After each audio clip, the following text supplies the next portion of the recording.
As we move into this last part of the Easter season, we move into a period of intense liturgical activity. This coming Thursday we will mark the Ascension, and then 10 days later we will celebrate Pentecost.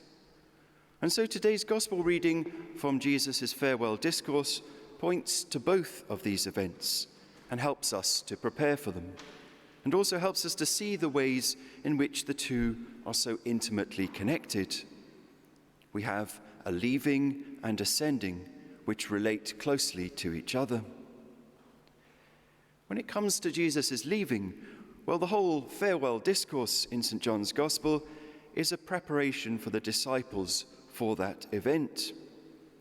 Whenever we know that we will be parted from loved ones for a long time, it makes sense that we would share with them anything that we felt would be important for them, and perhaps especially words that might encourage and sustain them.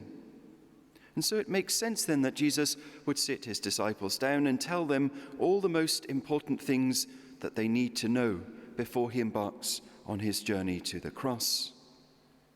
But the words he shares with them there are not just comforting.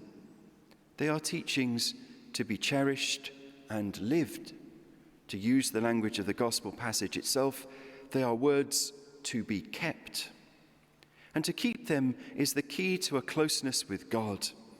They are the key to discipleship because they define right relationship with God. And it's this teaching that will come to mind, will come alive in them when they see him again after his resurrection. What the disciples are supposed to take from this is that Jesus' departure will not mean that God will be absent. As the preface for the coming Ascension Thursday will say, he ascended not to distance himself from our lowly state, but that we, his members, might be confident of following where he, our head and founder, has gone before. His ascension is an important step in ensuring that, in and through him, there is the most wonderful possibility of being in his presence in heaven. His departure is a guarantee that those who keep his words may enjoy presence fully and completely. And yet at the same time, we would be forgiven for thinking that the disciples would be right to be afraid, to be anxious about Jesus' departure.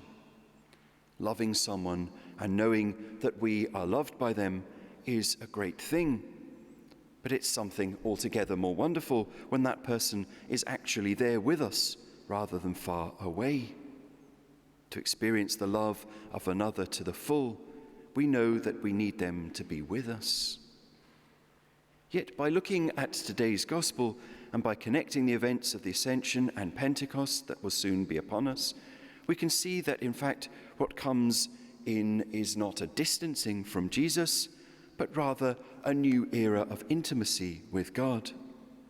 And not just as a future possibility, it is a present reality through the work of the Paraclete, the Advocate, the Consoler, the Defender, who is the Holy Spirit.